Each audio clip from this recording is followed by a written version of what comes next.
Hello दोस्तों, video में आपका स्वागत है। अगर अच्छी लगे तो वीडियो को लाइक करें, ज़्यादा से ज़्यादा कमेंट करें, हो सके तो इसको शेयर भी करें। चलो चल के देखते हैं वीडियो। अच्छा अच्छा, तुम रो मत, मैं तुम्हारा मदद करता हूँ। मैं तुम्हारे लकड़ियों को अपनी शरीर से लपेट लेता हूँ, लेकिन तुम लकड़ियों को ले जाकर पटकना मत, चुपके से रखना।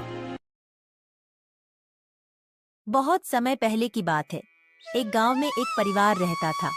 उस परिवार में 7 भाई और एक बहन थी। उनके माता पिता बचपन में ही देहांत हो गया था। सभी भाई बहन ने भी अपनी जिम्मेदारियां समझ ली थी। शुरू में सबको गुजारा करने में काफी परेशानी हुई थी, लेकिन समय के साथ उन्होंने माँ बाप के बिना जीना सीख लिया।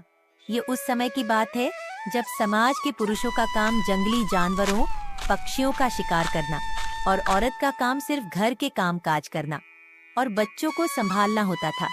7 भाई और बहन गांव में बड़े प्यार से मिलजुल कर रहते थे। दिन निकलते ही सातों भाई शिकार के लिए जंगल निकल जाते और बहन सबके लिए खाना पकाती थी और घर के बाकी दूसरे काम करती थी। भाई जब जंगल से वापस आते तो साथ में जानवर, पक्षी आदि को मार कर लाते थे। बहन उनके मांस को पकाती और सब भोजन करते थे। ऐसे ही दिन गुजर रहा था। एक दिन 7 भाई जंगल में शिकार करने के लिए गए थे। शाम होने वाली थी। बहन सबके लिए खाना बना रही थी। जब वह सब्जी के लिए हरा साग काट रही थी, तभी हंसिया की तेज धार से उसकी उंगली कट जाती है। कटी हुई उंगली से खून बहने लगी। बहन ने सोचा, अगर मेरे भाइयों ने कटी हुई उंगली और इतना सारा खून देखेंगे तो बहुत परेशान होंगे। इसीलिए अपने भाइयों को यह बात नहीं बतानी चाहिए और उनसे छिपा कर रखना होगी। इसीलिए मैं एक काम करती हूँ, इस खून को अपनी कपड़े से पोंछ देती हूँ। परंतु मेरे भाई कपड़े में लगे हुए खून के बारे में पूछेंगे तो मैं क्या जवाब दूंगी? मैं ऐसा करती हूँ कि मैं ये खून दीवार पर पोंछ देती हूँ, लेकिन फिर मेरे भाइयों को तो ये अच्छे से दिखाई देगा। क्या करूँ क्या करूँ? बहन बेचैन होकर इधर उधर घूमने लगी, लेकिन उसे कोई ऐसी जगह नहीं मिली जहां वह अपना बहता हुआ खून पोंछ सके और उसकी भाइयों की नजरों से बच सके। उसे कोई उपाय ना मिलने पर उसने सोचा, एक काम करती हूँ, खाने के लिए जो साग बना रही हूँ उसी में ये खून पोंछ देती हूँ। इससे मेरे भाइयों को कुछ नहीं पता चलेगा। दोस्तों, वीडियो में बने रहें, वीडियो बहुत मजेदार। उसने साग में खून पोंछ दिया। शाम को सभी भाई जंगल से वापस आए तो बहन ने सभी भाइयों के लिए खाना परोसा। आज 7 भाई जब खाना खा रहे थे तब उन्हें साग बहुत ही स्वादिष्ट लगा। सातों अपनी उंगलियां चाटते रह गए और अपनी बहन की तारीफ करने लगे। क्या बात है बहन, आज बहुत स्वादिष्ट साग बनाई हो। इतना स्वादिष्ट साग तो मैंने अपनी पूरी जिंदगी में कभी नहीं खाया। हाँ भैया, मैं भी इतना स्वादिष्ट साग पूरी जिंदगी में नहीं खाया। बहन ने कुछ नहीं बोला। दिन भर के थके होने के कारण सातों भाई उस दिन जल्दी सो गए। अगली सुबह रोज की तरह जंगल में शिकार करने चले गए। वे सभी आपस में बात कर रहे थे कि रात के भोजन में बहन ने जो साग बनाई थी वो बहुत ही स्वादिष्ट थी। हमने तो आज तक ऐसा स्वादिष्ट साग कभी नहीं खाया था। सबने तय किया कि आज घर चलकर इसके बारे में अपनी बहन से जरूर पूछेंगे कि साग में उसने ऐसा क्या मिलाया था जो साग इतनी स्वादिष्ट बनी थी। शाम को सातों भाई जब घर आए तो दोबारा अपनी बहन की बनाई हुई साग की तारीफ करने लगे। हमारी प्यारी बहन, कल रात को तुमने साग में ऐसा क्या मिलाया था जो हम लोग उसे भूल नहीं पा रहे हैं? बहन बताना तो नहीं चाहती थी। वह सोच रही थी, अगर उन्हें पता चला कि मेरी उंगली कट गई है तो मेरे सारे भाई दुखी हो जाएंगे, इसलिए उनसे ये सब कहना ठीक नहीं है। मेरी प्यारी बहन, तुम्हें आज बताना ही पड़ेगा कि हमारी बहन ने इतना स्वादिष्ट साग कैसे बनाई।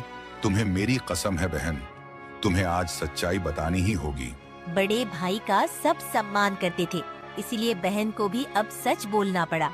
उसने धीरे धीरे सारी बात बताते हुए कहा, भैया, जब मैं साग काट रही थी तब मेरी उंगली कट गई और बहुत सारा खून बहने लगा। फिर मैंने आप लोगों से छुपाने के लिए साग में ही वो सार खून पोंछ दी।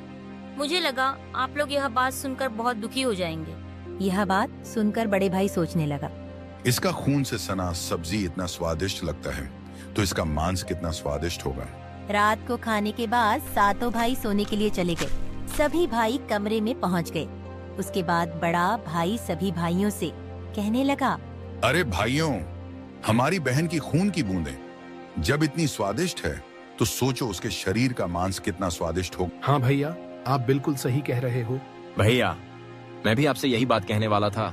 सभी भाई अपने बड़े भाई की बातों से सहमत होते हैं, लेकिन छोटे भाई इस बात का विरोध करते हुए कहते हैं, भैया, आप लोग यह क्या बात कर रहे हैं? अपनी छोटी लाडली बहन को काटकर खाने की बात कर रहे हैं। आप लोगों को शर्म नहीं आती भैया? अरे छोटे, तुझे कितनी बार कहा है, जब दो बड़े आपस में बात कर रहे होते हैं तो छोटे का बोलने नहीं चाहिए। इस तरह छोटे भाई जब विरोध करता है तो बड़े भाई उसे डांट डपट कर चुप करा देते हैं। अगले दिन सभी भाई जब शिकार के लिए जंगल जाते हैं, जब वे सभी जंगल पहुंच जाते हैं तो बड़े भाई सबसे छोटे भाई से कहते हैं, अरे भाई, मैं इधर हिरण के बच्चे को जाते हुए देखा, तुम जाकर उसका शिकार करके ले आओ। बड़े भाई की आदेश पाकर छोटे भाई हिरण का शिकार करने के लिए चला जाता है। छोटे भाई की जाते ही बड़े भाई सभी भाइयों से कहते हैं, सुनो भाइयों, हम अपनी बहन को उसकी शादी के बहाने यहाँ लाएंगे, फिर उसे तीर मारकर उसका स्वादिष्ट मांस पकाकर खाएंगे। पांचों भाइयों को अपने बड़े भाई की योजना बिल्कुल अच्छी लगी। शिकार करने के बाद सभी भाइयों ने मिलकर एक टिले पर बांस का एक चबूतरा बनाया। उनकी योजना यह थी कि बहन को भला फुसलाकर यहाँ लाएंगे और तीर मारकर अपनी बहन की हत्या कर देंगे और यही उसका स्वादिष्ट मांस पकाकर खाएंगे। अगले दिन बड़े भाई ने अपनी बहन से कहा, मेरी प्यारी बहन, अब तुम बड़ी हो गई हो और शादी के लायक हो गई हो, तो मैंने तुम्हारे लिए एक सुंदर से वर की तलाश की है और हम उसको देखने के लिए जा रहे हैं, इसलिए तुम भी जल्दी तैयार हो जाओ और हमारे साथ चलो। बहन शादी की बात से बहुत खुश हो गई। वह तुरंत तैयार हो गई और भाइयों के साथ जाने लगी। चलते चलते जब बहन थक गई तो बड़े भाई से पूछने लगी, भैया, मैं चलते चलते थक गई हूँ। मेरा ससुराल अब भी कितना दूर है? बहन, बस अभी कुछ देर में पहुंचने वाले हैं। टीले पर पहुंचते ही बड़े भाई ने अपने छोटे भाइयों से बोला, बहन को टीले पर खड़ा करके उसको रस्सी से खंबे के सहारे बांध दो। बड़े भाई का आदेश पाकर सभी भाई मिलजुल कर बहन को बांधने लगे। बहन को कुछ समझ नहीं आ रहा था कि उनके भाई ऐसा क्यों कर रहे हैं। तभी उसके छोटे भाई बड़े भाई से कहते हैं, मैं आपसे हाथ जोड़कर विनती करता हूँ भैया, आप बहन को मत मारो। छोटे भैया, आप ये क्या कह रहे हो? भला मुझे बड़े भैया लोग क्यों मारेंगे? तब छोटे भाई ने बहन को सारी बात बताई। यह सुनकर बहन के पैरों तले जमीन खिसक गई। अपने सभी भाइयों को हत्यारे के रूप में देखकर बहन का हृदय हाहाकार करने लगा। वह समझ नहीं पा रही थी कि इतना प्यार करने वाले भाई आज मुझे मारने जा रहे हैं। वह ईश्वर को याद करते हुए बोली, भगवान, अब तुम ही मेरे सहारा हो। मेरे छायो भाई मेरी हत्या करना चाहते हैं। इनमें से कोई ऐसा नहीं है जिसके दिल में मेरे लिए दया और प्रेम हो। अपनी बहन की बातें सुनकर सातवां भाई द्रवित हो उठा। बहन की पुकार पर वह तड़प कर रह गया, परंतु उसे 6 बड़े भाइयों को रोकने का साहस नहीं हुआ। बहन को निर्ममता से बांधने के बाद बड़े भाई ने सबको बारी बारी से उस पर तीर से प्रहार करने का आदेश दिया। बड़ा भाई सबसे पहले हाथों में धनुष लेकर जब अपनी बहन पर प्रहार करने को हुआ, तब बहन भाई के सामने हाथ जोड़कर कहने लगी, मारो भैया, छाती में लक्ष्य करके मारो। भैया, छाती में लक्ष्य करके मारो। मारो भैया, मारो भैया, छाती में लक्ष्य करके मारो। बड़े भाई ने कठोरता दिखाते हुए तीर चलाया, पर उसका निशाना चूक गया और वह तीर दूर जा गिरा। उसके बाद अब दूसरा भाई तीर मारने को तैयार हुआ। बहन ने उसके आगे भी हाथ जोड़कर वही बात बोली, मारो भैया, मारो भैया, छाती में लक्ष्य करके मारो। भैया, छाती में लक्ष्य करके मारो। मारो भैया, मारो भैया, छाती में लक्ष्य करके मारो। इसी तरह एक एक करके सभी भाइयों ने बारी बारी से बहन की छाती में लक्ष्य करके तीर मारने की कोशिश की, परंतु बहन हर बार यही बात कहती रही। 6 भाई तीर मारने में असफल रहे। अब 7वें भाई की बारी थी। सभी भाई छोटे भाई के पास गए। बड़े भाई ने छोटे भाई से कहा, छोटे, अब तू निशाना लगा। नहीं भैया, मैं निशाना नहीं लगा सकता। मैं अपनी बहन को नहीं मार सकता। देख छोटे, अगर तुम निशाना नहीं लगाओगे या तुम्हारा निशाना चूक गया तो हम सभी भाई मिलकर बहन के साथ साथ तुम्हें भी मार देंगे। बहन ने छोटे भाई की जान के बदले में अपनी जान न्यौछावर करने और अपने छोटे भाई को बचाने का निश्चय किया और कहा, मारो भैया, छाती में लक्ष्य करके मारो भैया, छाती में लक्ष्य करके मारो। तुम्हारा तीर मेरे छाती में लग जाए। मारो भैया, मारो भैया। छोटे भाई ने रोते रोते तीर चलाया और उसका तीर बहन के छाती में जा लगा। वह दर्द से तड़प उठी। कुछ देर छटपटाने के बाद उसके प्राण निकल गए। छोटा भाई बहुत ही दुखी था। वह अपने अंदर घुटकर भाई ने मिलकर अपनी बहन के शरीर को नीचे उतारा। 6 भाइयों ने मिलकर बहन के शरीर को टुकड़ों में काटने लगा। छोटा भाई वहाँ पर आया और कहने लगा, मेरे बहन के शरीर को मत काटो, मेरे बहन के शरीर को मत काटो। बड़ा भाई ने सोचा, इसको यहाँ से हटाना पड़ेगा। हाँ, इसको लकड़ी के लिए भेज देता हूँ, वह भी छोटा सा रस्सी देकर। फिर देखता हूँ कैसे लकड़ी लापता है। फिर यह जंगल की तरफ उलझ कर रह जाएगा। फिर हम आराम से बहन के शरीर को टुकड़े टुकड़े कर पाएंगे। सुन छोटे, ये रस्सी लेकर जा और बहुत सारी लकड़ियां जल्दी लेकर आना। अगर लकड़ियां नहीं ला पाया तुझे भी मारकर पकाकर खा जाएंगे। अब छोटा भाई जंगल की तरफ चला जाता है और लकड़ियां इकट्ठा करने लग जाता है। कुछ ही देर में उसने बहुत सारी लकड़ियां इकट्ठा कर ली। अब उसने सारी लकड़ियों को बांध कर लाना चाहा, पर उसके बड़े भाई ने उसे बहुत छोटा सा रस्सी दिया था, जिसकी वजह से वह लकड़ियों को बांध नहीं पा रहा था। फिर वो उसी जगह बैठकर रोने लगा। तभी उसके सामने एक नाग सांप आया और कहने लगा, तुम क्यों रो रहे हो? मुझे बड़े भाई ने बहुत सारी लकड़ी लाने को कहा है और रस्सी बहुत छोटी सी दी है। अगर मैं यह सारे लकड़ियां नहीं ले गया तो मेरे भाई मुझे जान से मार डालेंगे। अच्छा, तुम रो मत। मैं तुम्हारा मदद करता हूँ। मैं तुम्हारे लकड़ियों को अपनी शरीर से लपेट लेता हूँ, लेकिन तुम लकड़ियों को ले जाकर पटकना मत, चुपके से रखना। फिर सांप ने लकड़ी को अपने शरीर से लपेट लिया। फिर छोटा भाई लकड़ी लेकर के आ गया। छोटा भाई बड़ा भाई के पास गया तो बड़ा भाई ने कहा, तू इतनी जल्दी कैसे आ गया? तुझे तो मैं लकड़ियां लाने के लिए भेजा था ना।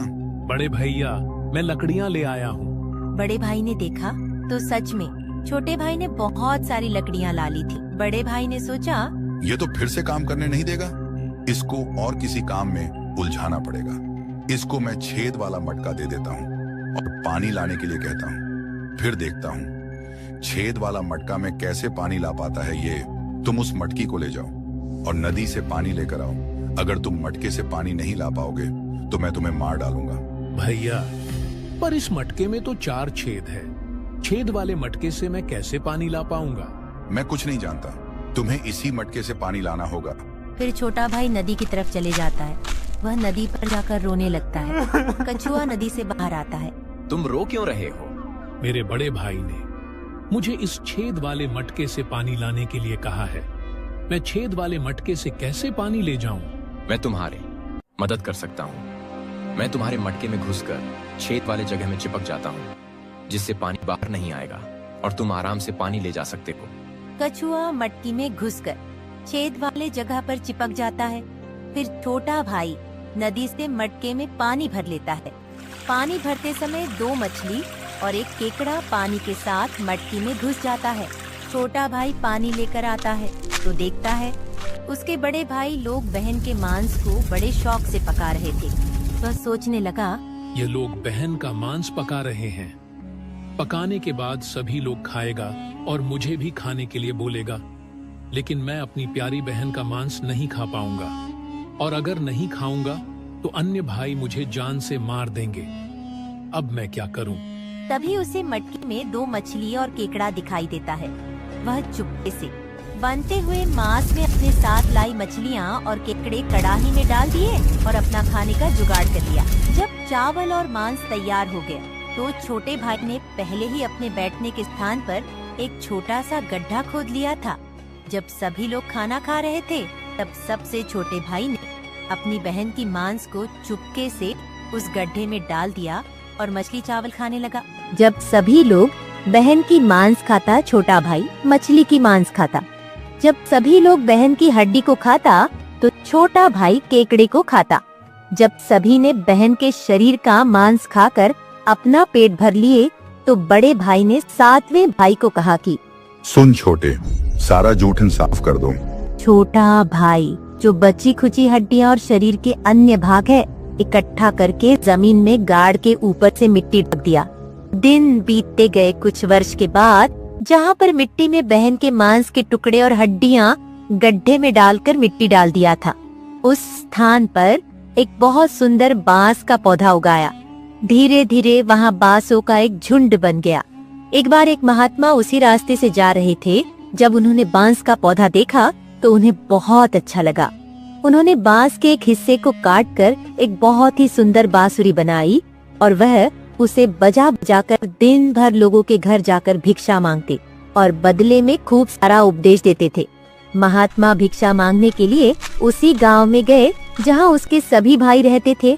उस समय सभी 6 भाइयों की शादी हो चुकी थी, जबकि सबसे छोटा भाई कंवारा था।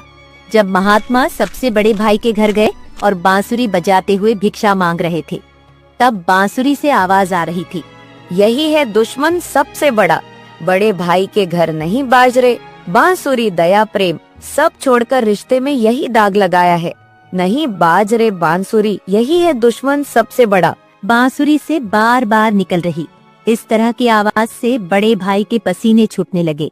उसने अपने पत्नी से महात्मा को तुरंत भिक्षा देकर विदा करने को कहा। उसकी पत्नी ने जल्दी से भिक्षा देकर महात्मा जाने को कहा। इसी तरह महात्मा सभी बड़े 6 भाइयों के द्वार पर गए और भिक्षा मांगते सभी के द्वार पर कदम रखते ही बांसुरी से स्वयं यह आवाज आने लगती। उन्होंने भी अपनी पत्नी को तुरंत ही कुछ भिक्षा देकर महात्मा को विदा करने को कहा।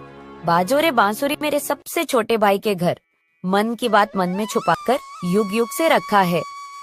बाजो रे बांसुरी यही है मेरे सबसे प्यारे भाई का घर।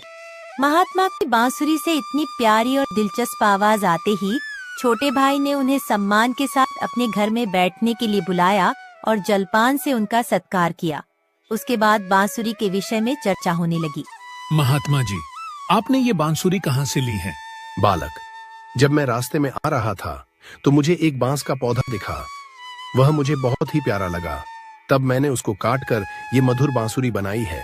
महात्मा जी, क्या आप मुझे ये बांसुरी दे सकते हैं? पता नहीं क्यों ये बांसुरी मुझे मेरी बहन की याद दिला रही है। छोटे भाई ने उस बांसुरी को लेने की प्रार्थना की तो महात्मा ने उसे वह बांसुरी सौंप दी। महात्मा के चले जाने के बाद छोटे भाई ने उस बांसुरी को अपने बिस्तर के सिरहाने की तरफ साफ सुथरे स्थान पर रख दिया। कुछ दिनों के बाद छोटे भाई के घर में परिवर्तन दिखाई देने लगा। जब वह काम से घर लौटकर आता तो सारा घर साफ सुथरा रहता और सारा सामान सजाया हुआ रहता। जब रोज रोज यही बात होने लगी तो छोटे भाई ने अपनी भाभियों के घर जाकर पूछा कि भाभी, आप मेरी गैर हाजिरी में आप लोग मेरे घर की साफ सफाई करती हो क्या? हमें अपने घर के कामकाज से तो फुर्सत नहीं है, तुम्हारा घर कैसे साफ करेंगे? छोटे भाई को यह देखकर बड़ा आश्चर्य होता था कि उसका घर रोजाना साफ सुथरा कैसे रहता है, जबकि वह खुद काम काज में इतना व्यस्त रहता था कि घर के लिए समय ही नहीं मिलता था। उसने यह रहस्य जानने का निश्चय किया। एक दिन वह काम पर नहीं गया और घर के एक कोने में छिपकर बैठ गया। जैसे ही घर में खामोशी छाई, जहाँ एक बांसुरी रखी हुई थी, वहाँ से उसकी मृत बहन जैसी दिखने वाली छाया बाहर निकली। वह चुपचाप घर की सफाई करने लगी। उसने एक एक सामान को उसके सही स्थान पर रखा, पूरे घर को चमकाने लगी। उसकी हर हरकत में एक अपनापन था, मानो वह किसी अपने के घर को सजा रही हो। युवती ने धीरे धीरे अपना काम खत्म किया और फिर जैसे आई थी वैसे ही उस बांसुरी में समाने लगी। छोटा भाई यह सब देखकर हिल भी नहीं पा रहा था। जब वह पूरी तरह बांसुरी में समा गई, तब जाकर उसने राहत की सांस ली। अगले दिन वह तुरंत जंगल में एक प्रसिद्ध साधु बाबा के पास गया। उसने साधु बाबा को बताया, महाराज, मेरा घर अपने आप साफ हो जाता है। मेरी बहन जैसी दिखने वाली एक छाया एक बांसुरी से निकलती है और मेरा घर पूरा साफ कर देती है। उसके काम करने के तरीके में पूरा अपनापन होता है। साधु बाबा ने ध्यान से उसकी बात सुनी और फिर गंभीरता से बोले, बेटा, यह कोई साधारण घटना नहीं है। मैं तुम्हें एक उपाय बताता हूँ, तुम ध्यान से सुनो। जब वह तुम्हारी बहन जैसी दिखने वाली लड़की की छाया उस बांसुरी से बाहर आए, तुम तुरंत उस बांसुरी को आग में डाल देना और उस लड़की की छाया पर गंगा जल छिड़क देना। इससे वह आत्मा अपने पुराने शरीर के बंधन से मुक्त हो जाएगी और मानव रूप में लौट आएगी। लेकिन याद रखना, अगर तुम यह करने में जरा भी देर करोगे तो शायद वह हमेशा के लिए गायब हो जाएगी। छोटे भाई ने साधु बाबा की बात को गंभीरता से लिया। उसने तय किया कि वह अगले दिन ही यह उपाय करेगा। अगले दिन भी वहाँ काम पर नहीं गया। वह फिर से उसी जगह छिप कर बैठ गया। इस बार वह पहले से ज्यादा सतर्क और तैयार था। उसकी आंखें बांसुरी पर टिकी थीं। तभी वही हल्की सरसराहट हुई और बांसुरी से वही रोशनी निकली। धीरे धीरे उसकी बहन फिर से प्रकट हुई। उसने हमेशा की तरह घर की सफाई शुरू कर दी। जैसे ही युवती ने अपना अंतिम काम पूरा किया और वापस बांसुरी की ओर बढ़ी, छोटे भाई ने झटपट बांसुरी को उठाया और उसे आग में डाल दिया। बांसुरी जलते ही उसमें से एक तीव्र रोशनी फूटी। पूरे कमरे में उजाला फैल गया। युवती अचानक रुक गई। तभी छोटे भाई ने बिना समय गंवाए तुलसी गंगा जल उस पर छिड़क दी। जैसे ही तुलसी गंगा जल की बूंदें उस लड़की की छाया के ऊपर पड़ी, अचानक एक चमत्कार हुआ। धीरे धीरे वह मानव रूप में परिवर्तित होने लगी। छोटा भाई एकदम चौंक गया। वह अपनी आंखों पर विश्वास नहीं कर पा रहा था, जिससे वह एक दर्दनाक हादसे में हमेशा के लिए खो चुका था। आज फिर से उसके सामने खड़ी थी। आंसुओं की धारा उसकी आंखों से बहने लगी। वह अपनी बहन से लिपट गया। बहन भी भाई के गले से लिपटकर जोर जोर से रो पड़ी। दोनों एक दूसरे को देखकर फूट फूट कर रो रहे थे। छोटे भाई ने अपनी बहन का हाथ थाम लिया, जैसे वह कभी उसे दोबारा खोना नहीं चाहता था। छोटे भाई ने तय किया कि वह अपने 6 भाइयों को उनके पापों का एहसास कराएगा। छोटे भाई ने पूरे गांव वालों को इकट्ठा किया। उसके चेहरे पर दर्द और आंखों से आंसुओं की धारा बह रही थी। उसने कांपती आवाज में कहना शुरू किया, आज मैं आप सभी को एक बहुत बड़ा सच बताने जा रहा हूँ। एक ऐसा सच जिसे सुनकर आपके रोंगटे खड़े हो जाएंगे और आपको अपने ही परिवार से भरोसा उठने लगेगा कि कोई अपनों के साथ भी ऐसा कर सकता है। लेकिन मैं ऊपर वाले से यही दुआ करता हूँ कि ऐसा किसी के साथ न हो।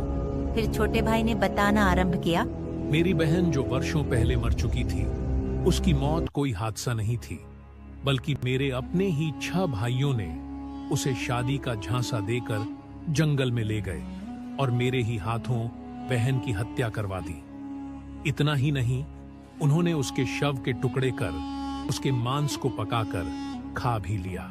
इतना सुनते ही गांव वालों की सांसें थम सी गईं। फिर छोटा भाई बोला, लेकिन पता नहीं ये ईश्वर का कैसा चमत्कार है। मेरी बहन जो वर्षों पहले इस हादसे का शिकार हुई थी, वो आज भी हम लोगों के बीच बिल्कुल सही सलामत खड़ी है। इतना बोलकर छोटे भाई ने अपनी बहन को आवाज दी, आओ बहन, सबके सामने आओ। बहन धीरे धीरे आगे बढ़ी। जब वह सबके सामने आई तो उसे देखकर सभी की आंखें फटी की फटी रह गईं। किसी को भी अपनी आंखों पर यकीन ही नहीं हो रहा था कि जो लड़की वर्षों पहले मर चुकी थी, वो आज उन सबके सामने खड़ी है, बिल्कुल वैसे ही जैसे पहले थी। किसी को भी इस चमत्कार पर भरोसा नहीं हो रहा था, लेकिन सच तो यही था कि उसका पुनर्जन्म हुआ है। गांव वालों को छोटे भाई की बातें सुनकर और उसकी बहन पर हुए अत्याचार को देखकर सभी की आंखें नम हो गईं। बहन के पुनर्जन्म की बात जब 6 भाइयों तक पहुंची, तो मानो जैसे उनके पैरों तले जमीन खिसक गई हो। इधर गांव वाले आपस में बात कर रहे थे कि इन दरिंदों को समाज में रहने का कोई अधिकार नहीं, जो अपनी ही बहन को मारकर खा सकते हैं। वो गांव भला इन राक्षसों से कैसे सुरक्षित रहेगा? हमें अभी इन राक्षसों को गांव से बाहर कर देना चाहिए।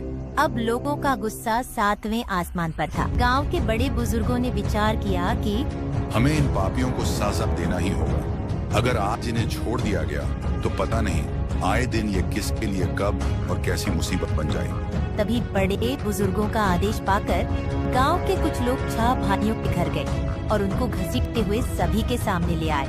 डर के मारे सभी भाइयों की हालत बहुत ज्यादा खराब हो चुकी थी। अब गांव वालों ने फैसला सुनाया कि इन दुराचारियों को लाठियों और डंडों से पीटते हुए गांव की सीमा तक छोड़ा जाए, और याद रहे आज के बाद ये कभी भी इस गांव में दिखाई नहीं देना चाहिए। इतना सुनते ही 6 भाई गांव वालों के सामने गिर गिराकर अपनी जिंदगी की भीख मांगने लगे, लेकिन उनकी काली करतूतों को जानकर किसी को भी उन पर दया नहीं आई। यहाँ तक कि उनकी पत्नियां भी उनकी घिनौनी हरकतों को जानकर उनको हमेशा के लिए छोड़कर अपने मायके चली गईं। इधर लोगों की आंखों में गुस्से की ज्वाला भड़क रही थी। अब 6 भाइयों को लग रहा था कि आज उनकी जिंदगी का आखिरी पल है और अब उन्हें बचाने के लिए कोई आगे नहीं आएगा। ये सब सोचकर उनका रो रो कर बुरा हाल हो गया था। लेकिन तभी उनकी ऐसी दुर्दशा और बेबस हालत को देख बहन से रहा नहीं गया और वह उनको बचाने के लिए आगे आई और रोते हुए गांव वालों से बोली, मैं मानती हूँ कि मेरे भाइयों की गलती माफी के लायक नहीं है, लेकिन हैं तो ये मेरे अपने ही भाई। इन्हें अपनी गलती का एहसास हो चुका है। मैं आप सभी से हाथ जोड़कर विनती करती हूँ कि इन्हें अपनी गलतियों को सुधारने का एक मौका दीजिए। बहन रोते हुए गांव वालों से मिन्नतें कर रही थी। ये सब देखकर 6 भाइयों का हृदय कांप उठा। वे आपस में एक दूसरे से कहने लगे कि जिस बहन के ऊपर हम लोगों ने इतना अत्याचार किया, आज वही हमें बचाने के लिए सामने खड़ी है। उन्हें अपनी गलतियों पर गहरा पछतावा होने लगा और वे फूट फूट कर रोने लगे। बहन का अपने भाइयों के प्रति प्रेम और क्षमा भाव को देखकर गांव वालों का हृदय भी पिघल गया। उन्होंने भाइयों को माफ कर दिया। भाई को माफ होते देख बहन बहुत खुश हुई और उनके पास गई। तभी सभी भाई रोते हुए बहन के सामने हाथ जोड़कर अपने किए की माफी मांग रहे थे और अपनी गलतियों को कोस रहे थे। बहन से अपने भाइयों की आंखों में आंसू देखे नहीं गए और वह खुशी खुशी अपने भाइयों को माफ कर दी। सभी भाई बहन से लिपटकर रो पड़े। ये सब देख गांव वालों की भी आंखों में आंसू झलक आए। अब सभी भाई बहन को लेकर अपने घर लौट गए। अब सभी भाई अपनी बहन से अत्यधिक स्नेह करने लगे और पहले से भी ज्यादा अपनी बहन का ख्याल रखने लगे। वे हंसी खुशी अपनी जिंदगी बिताने लगे।